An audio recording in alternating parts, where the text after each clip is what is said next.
Good afternoon, everybody. Yes, I say good afternoon. It is afternoon because I've done 2 podcasts in one day. It's amazing. And those of you can see me on screen, yes, I'm dirty. I'm hairy. I'm grey as a badger. But hey, I call it the lockdown. That's what it is. Anyway, with me today is Gina. Gina, hi. Hi, Steve. How are you doing? I'm good. How are you? I'm very well, thank you. Very well. All right. Now, it seems that we've got a little bit of a time lag. Okay. Yes, we have. but that's good. There we go. Eventually she laughs. It's good. It's wonderful when it happens. The connection's made and away we go. Now, what we're going to do is we're going to find out all about Gina. So, Gina, what I'd like you to do is give us the background on yourself, yeah? What you've been doing with your life. Okay. Come on. From the beginning? Well, not from you, because we know you were born. I mean, that would be stupid to go that far back. Yeah, longer ago than I would like as well now. Yeah. So where are you from? Where are you from? I'm from Yorkshire, from Barnsley, originally. Barnsley, Yorkshire lass. So how did you end up in Newark then? So it's a long story. I'll try and go over it quickly. I used to work for Aviva, which is an insurance company, the old Norwich Union. And I met my now husband there, and we decided to go on a 5-week trip around South America. So we did that. Then we went to work in India for 6 months together. Oh, wow. With the same company. While we were out there, we took voluntary redundancy and decided to pack our bags and travel around the world for a year. Oh, lovely. So we did that. We got married halfway around in India because I worked in India and we fell in love with it. And we got married in India, had family and friends over, and this was about halfway through our trip. So it worked out perfectly. We arranged all the wedding and everything, and just doing stuff like that, I kind of got a bit of a bug for arranging things and doing people's travel plans. So when we came back to the UK, which I didn't want to come back, Paul wanted to come back for a bit, thought he had to get a job again and all that. Stupid I think we'd still be on a Goa beach somewhere if it were up to me. Oh, yeah, I'm with you. So we did that, and when we came back, I decided I didn't want to go back into an office or to work in the same stuff that I'd done before, so insurance and pensions and things like that. So I approached a few travel companies, and I found out quickly that you need to have travel experience, as in college experience or some sort of exam in travel and tourism, which I didn't have. I just had some travel experience from travelling around the world. So I found travel counsellors. And I just found them online and decided to just explore them a bit, and they ran an academy. So I joined their academy with some of my redundancy money and thought, let's do that. Yeah. At the same time, Paul got a job in Vodafone, and that was based in Newark. So that's why we ended up in Newark. Oh, right. So I came to Newark with a brand new business and didn't know anybody. Wonderful. Massive leap of faith. How long ago was that? That was in 2011, so 9 years ago now. Okay, so 9 years on, how are you doing? How are you doing as a company? Well, I was doing fantastic until about 2 months ago. Well, 2.5 months ago. So the dreaded COVID-19 decided to. I was having a great start to this year as well. Probably one of my best starts I've had. It's my business has built up slowly over the last 9 years, and it's got to a stage where it's just under like £500,000 business. Wow, good girl. So it's been really successful, and I've done it slowly, and I've done it properly. So I wanted to not rush into things and take my time and nurture my business properly and get a good client base, which I've had to build up from scratch. So there's a lot of travel counsellors who used to work in travel before, so they usually come along with a few customers and things. So I've had to start it from nothing, really. So no experience. Let me ask you, I mean, okay, let me take you right back to that first call then. How did that come about? How did you get your first client? I got my first client by family and friends. So family, if I any of my family, I said, right, I've started a new business. I'm booking holidays. So come to me when you want your holiday. And basically that's it. And the referrals. So then I would say they would obviously talk about that they booked a holiday with me. Your family always want to be your advocates anyway. Yeah, of course they do. So they would pass my details on to people.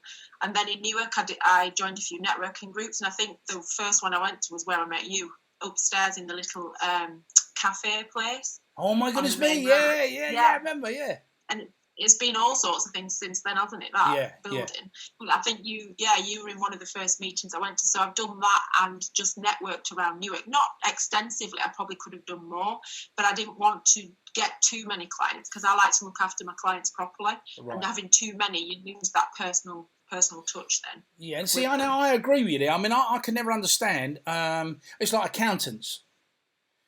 You go to an accountant and you say to them, how many people do you have? And they say, I've got lots.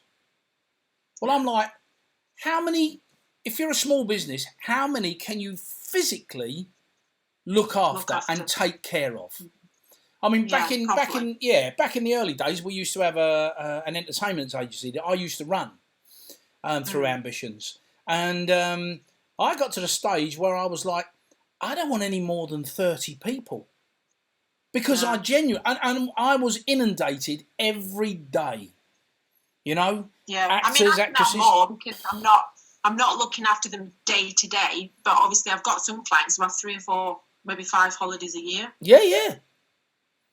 We will be moving into that sector. With my clients anyway. Pardon? Right. We will be moving into that sector.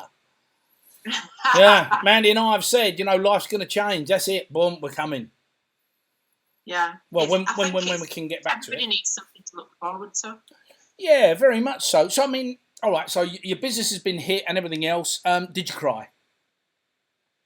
No, I've not cried, really. I know a lot of people have. I'm lucky in a sense. I've got my husband still working, so Paul is still working full time. Probably he's more busy than ever. He works for Vodafone. Yeah. So they've got massive, obviously, jobs to do, keeping the world connected. So it's kind of he's gone busy and I've gone quiet. So I've got to just think I can't control it. It's not my fault. I can't do anything about it. What can I do with my business now to get? Now I've got some time, which you don't have a lot of day-to-day life. Now I've got some time, get some training done, get in touch with my clients, clear out my contact centre, go through it. Yeah, just good girl, look through, see who's in, who's not been booking for a few years, get in touch with them, see if my clients are actually okay as well. Yeah. To make sure that they're okay. You see, that's a nice touch, isn't it? That is a nice touch. The fact that, all right, you couldn't do it before because it was all full on, but maybe you should have done. Yeah. But now, I do, but not as often. Yeah, right. So, what's the first thing you're going to do, or what have you been doing?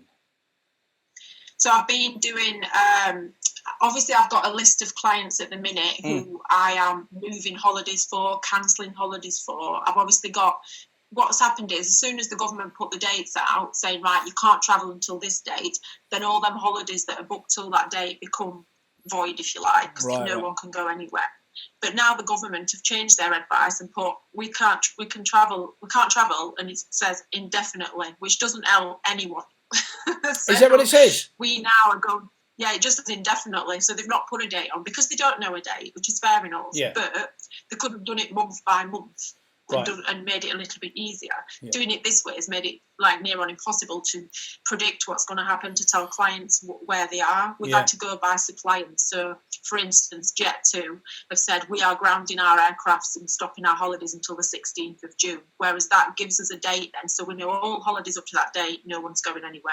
We can start processing those. Yeah, but what happens if the government says, I don't care what you've said, you are not flying? What then? Well, I mean, we're taking it that people are not flying for a while, right? And how long? How long do you reckon? Well,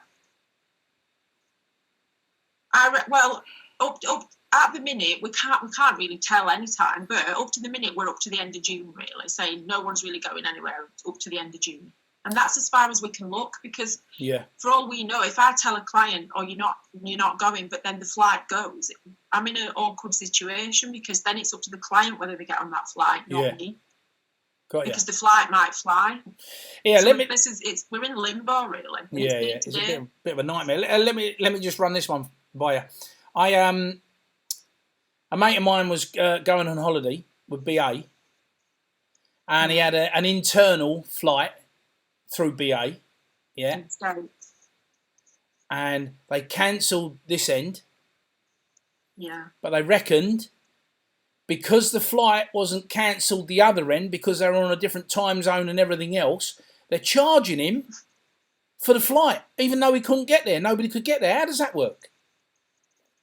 So flights are so complicated. It's people don't think people realise how complicated they are. So if you'd have booked a flight from this country to fly into the States to a small airport, and he had to change flights, and it was booked all on one ticket, then that is it's called a through flight, and that means if one of the parts of the flight doesn't go, they have to refund him for all of it, or credit note him, whatever the supplier are doing. But if you book a flight to somewhere and then you book another flight somewhere else, they've got no connections. Them flights are just but even though it was through BA, because I mean it was their flight.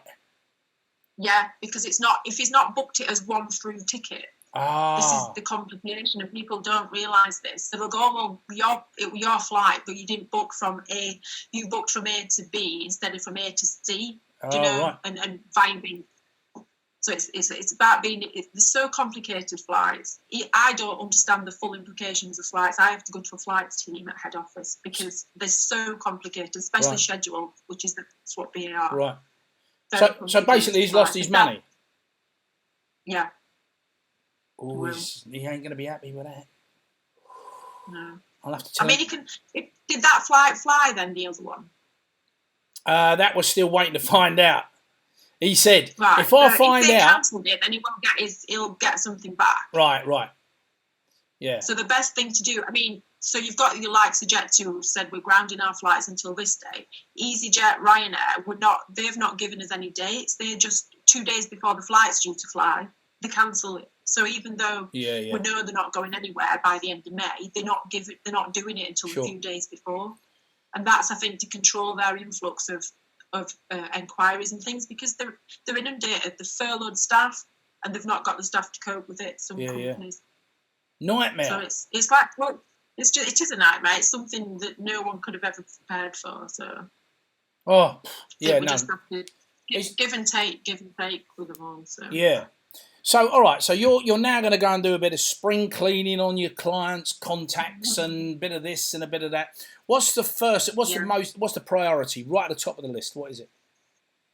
The priority is just making sure the customers that I've got on my list who are not going to be travelling on their holidays know what's happening, know what they're due to be getting back. I'm fighting for refunds for them. We've got, you've probably seen it in the news and in the press that a lot of airlines are just giving credit notes. And this is because and as you know, as a business person, if you take all your money out of your company and just refund for everything you've done, you'll have no company left. Bye-bye. Yeah. So they're trying to protect the business, which is fair enough. But I think, in my opinion, they need to separate out probably and think, well, somebody needs a refund, somebody else is happy with the credit, somebody else will move the flight. Well, it'd be nice to have an option. Kind of one of those things.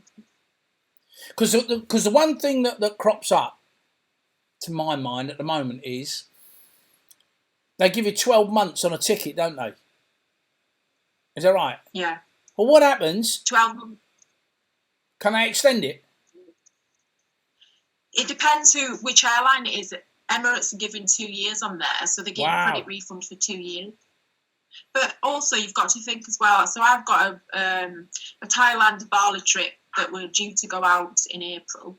It's been cancelled, and they want to move it to next April. The flights are not out yet for next April. Right. So we sit with a credit for the flight until the flights come out, and then we can rebook. So it's like me working with my clients saying, what do you want to do? I can give you some money back for now, half of it, whatever I've got sat on my file, I can refund you. And then I'm waiting for the airline to come back. So I've been really lucky. All my clients have been really patient and really understanding. It's good though, isn't it? And they know it's out of my control. Yeah, and as I'm getting money back in, I'm giving it straight back to them as quick as I can. And that's all I Wow. can do, really. No, you're a good girl. You're a good girl for doing that, because there are people out there that are holding on to it. They are, yeah. And if you do the right thing by someone, then they're going to come back and book. And a lot of people do want to rebook. And also, I have moved a lot of trips to next summer. So I've kept a bit of business. But all while this is going on, I have no income. I have no, I've got to give some income back because I will have earned for people travelling in March and April, and they've not gone. Yeah, so yeah, trying to keep positive. Stay with it. Do situation. I mean, we know eventually, you know, the inevitable thing is that, you know, we're going to be coming through this. Yeah. Would you consider doing a different job? No. Really? Last week I had a bit of a wobble last week, and I was thinking, what could I do if I'm not doing travel? And like just the thought of working for someone else, and doing something different, and I had to just give myself a slap and say, no, I'm going to carry on in this. And the thing is, I'm lucky that I can take the hit. And I said to Paul, I have to probably imagine I'm not going to earn anything for the rest of this year. Right. Because even if we'd start flying again September, October time, and I'm not saying we will, but if we did, it's a knock-on for me to start earning, because I don't earn until somebody travels anyway. Yeah, right. Yeah. So it's complete commission-based. So, yeah. So, and I'm lucky that I've got, obviously, Paul can support us both, and there's a lot of people not in my situation. So, but if I go and get a job at Asda or something, I'm thinking, well, I can go and get a job at Asda while I'm waiting. But then somebody else might need that job at Asda more than I do. Oh, bless you! Listen to that. No, the real reason is you don't want to. They could come by. Yes, but there's a lot of travel counsellors who've gone to get jobs because they're on their own. They've got kids and they've got nobody else to support them. Listen. So I'm lucky, I know I am. I know, but listen, don't pull yourself down. A woman is good for filling shelves. Don't ever think you're not. I used to work at Asda. No, really? when I was at college, yeah, I did 3 years at Asda. Oh, wow. College, I loved it. Ah, there you go. Good old Asda in the back pocket, you know. So, yeah, I mean, it is, like you say, it's unprecedented times. I mean, it is frightening, you know, with people not sure. You know, what am I going to do? How am I going to get it? I mean, it's. I was talking to the Citizens Advice yesterday. We did a link up and everything else. What do you reckon their number one priority is? Sorting out. What do you reckon? The Citizens Advice. What do you mean their number one priority? What they're getting calls about? Yeah. What do you reckon? Not being able to pay the rent. It's debt. Yeah, it is so far up there. Yeah, not being able to pay bills or rent. Yeah, and I've got to be honest with you. I was talking to her, and she said, we've been set up in Newark for 23 years. Well, I've been up here 30 odd. I didn't realise how big Citizens Advice Bureau are. They're huge, aren't they? Frightening. See, now what you've done is, you've actually gone and you've locked out. So what I'm going to do is I'm going to switch off and I'm going to resend you a link, because that face that's on this screen at the moment it's almost like you've been drinking.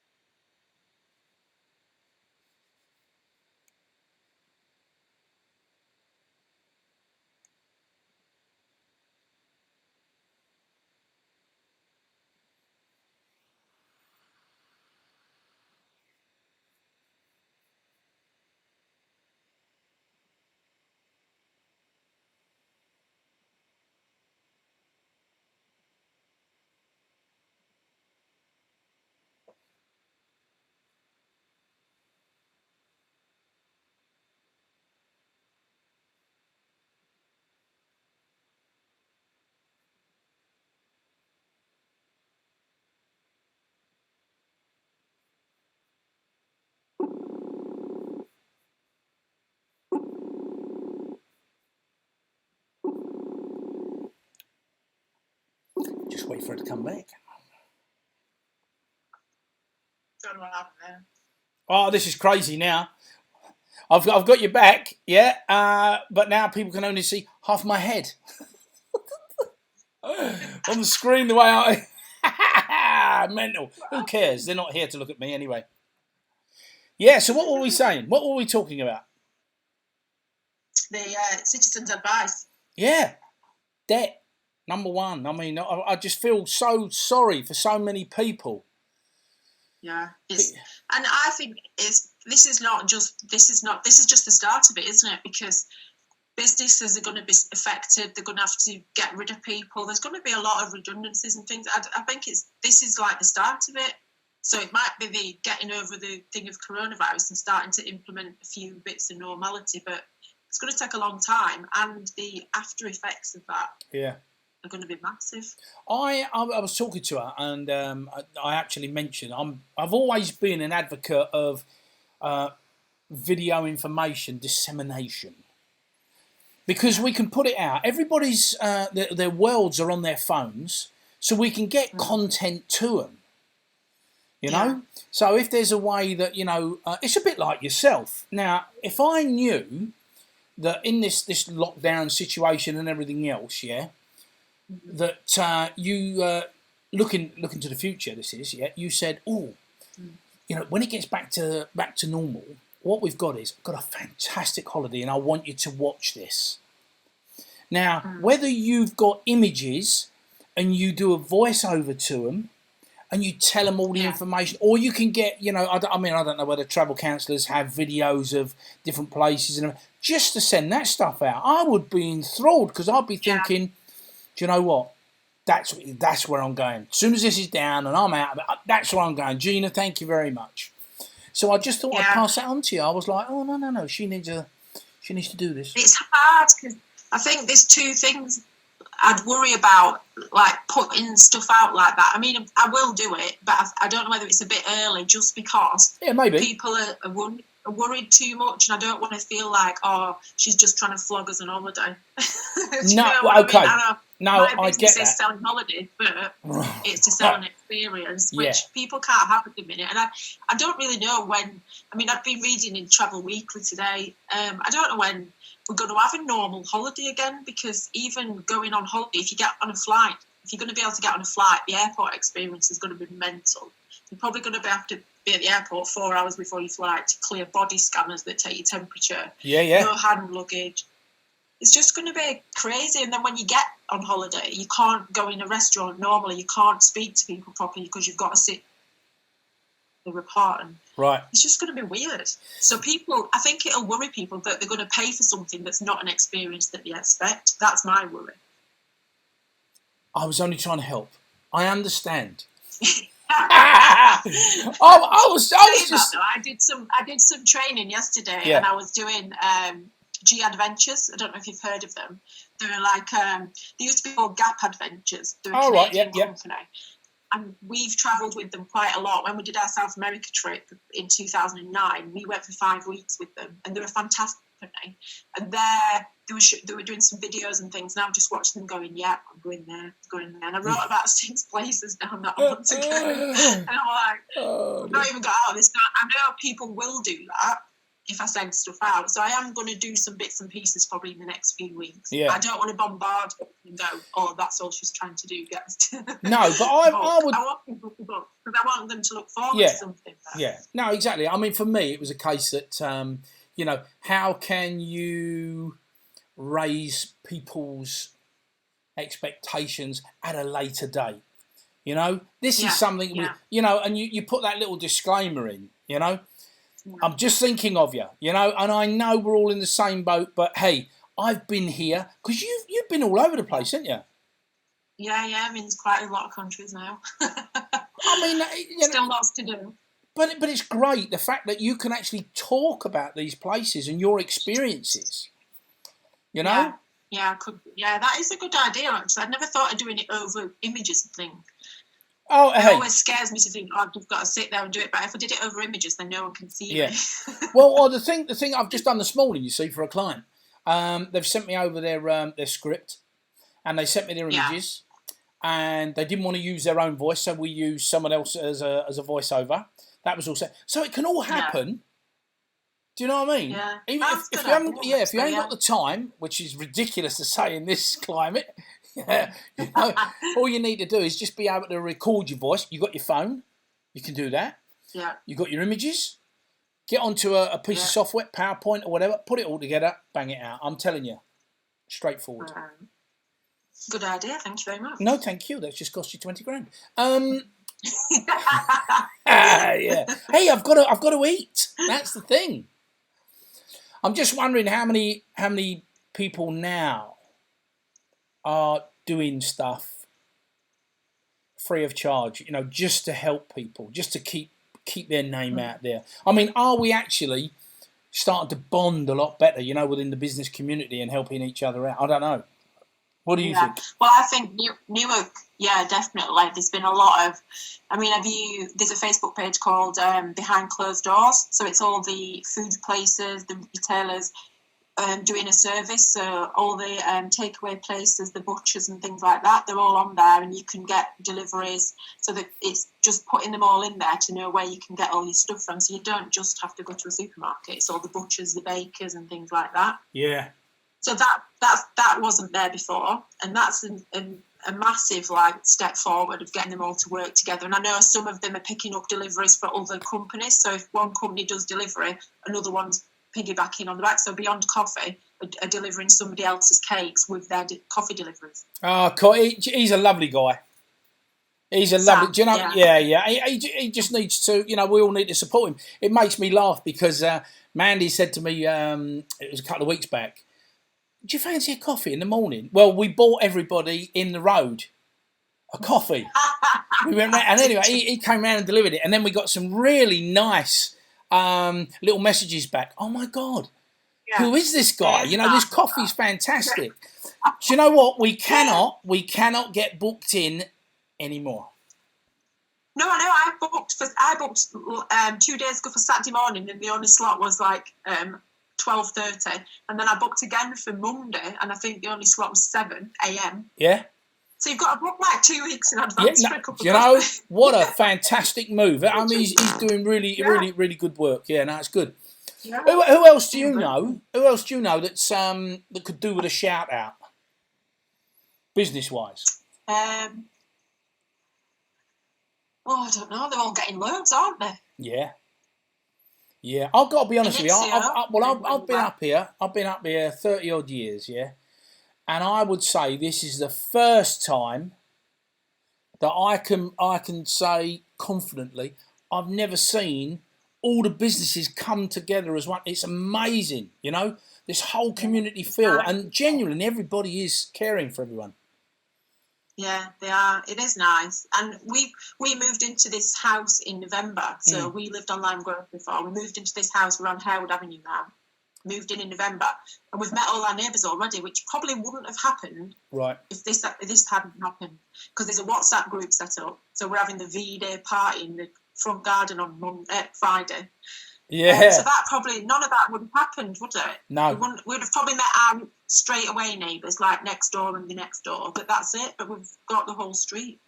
And we do shopping for each other and stuff. So when somebody goes to the shops, they send a message saying, does anybody need anything from the shops? Oh, it's great, isn't it? So it's really nice. Yeah, no, it is. Yeah. I mean, it's just, like you say, I think the people I feel sorry for most now are obviously the old folk over 70s. Because they're just in uncertain times, aren't they? Yeah. And I mean, the thing is as well, Paul's dad was 70 last week, but he's not like a 70-year-old.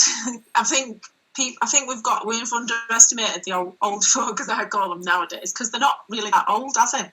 No.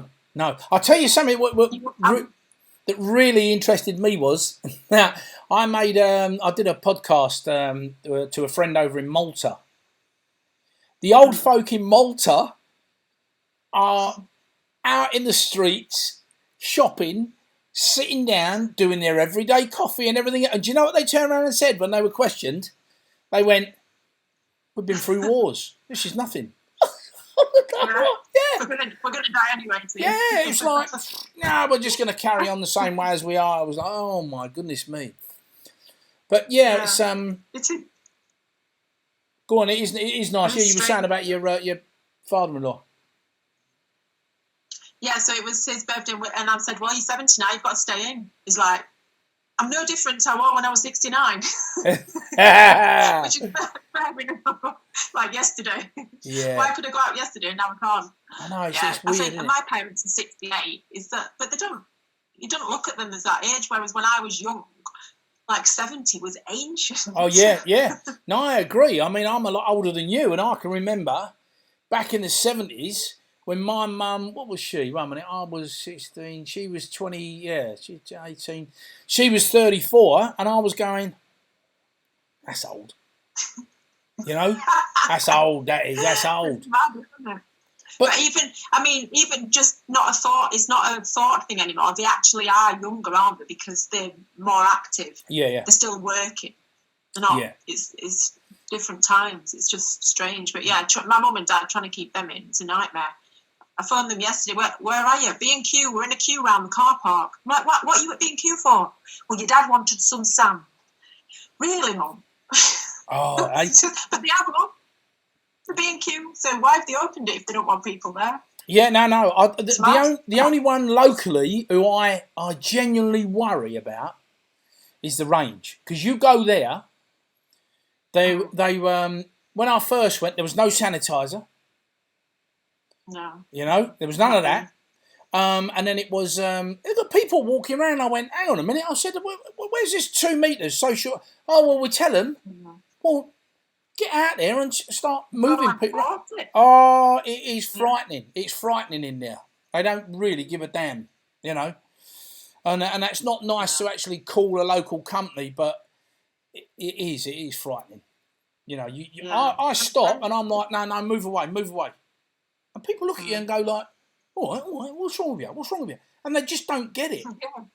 You know? No, they don't get it. No. I don't. I mean, I'm waiting to go to the supermarket now every 10 days because I just hate going. Right. It's not even nice. I don't know what people want to keep going for. It's bad.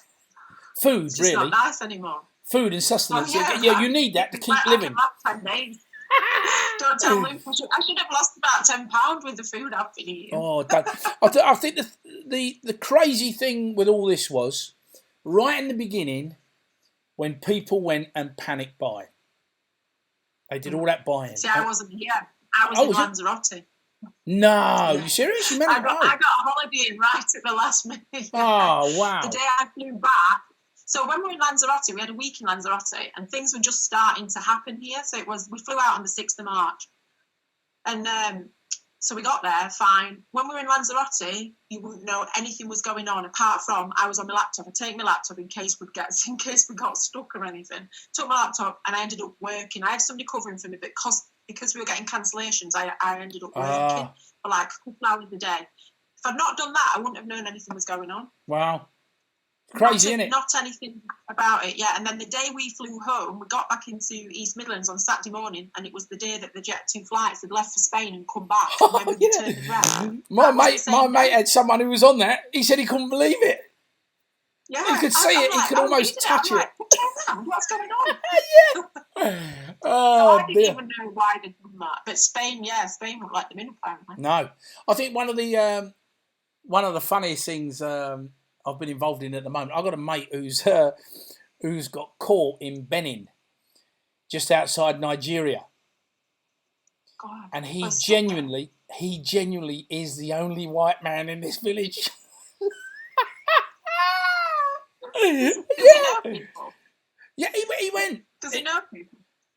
No, not as such. So he'd gone out there to start a new campaign, a social enterprise campaign and everything else. His name's Adam Bradford. He's amazing. So he was out there talking to ministers and everything else. Anyway, when they went, oh, no, that's it, all the flights are gone. He went, oh, I better go then. And they went, no, you're not going. He has been shacked up in this hotel all this time. God. Yeah. Really? Yeah. But what he did was... See, I joked and said, we'll stay. Shall we stay, Paul, for another week? Get herself in an apartment. But then I realised all the bars were going to be shut, all the shops were going to be shut. Right, yeah, there we go. Yeah. No, he's managed to keep this campaign alive, because what they did was he set up this COVID-19 campaign, and it's aimed at young entrepreneurs. Yeah. And they were giving their suggestions, and they're looking for funding on, and some of the actual projects that have come forward that do need funding are amazing. And you can get involved for as little as £100. Now there's four projects that I want to get involved with, £100 a time, and that doesn't mean to say you lose your money, because what you do is you're actually investing. You then take a share. All right. Yeah. And I was like, what a fantastic way of doing it. There was one girl, all she needed was £400, and she was making the PPE. She was getting information out, and it was just simple, real basic, simple stuff. And you just thought, you know, £100 on a punt on that's got to be worth it, because you don't know how long it's going forward, do you? That's it, yeah. You don't know. But they're ready. They're up and running. They're waiting to get put stuff into operation. Yeah. So he's still there then? Oh yes. Now. Yeah. Yeah.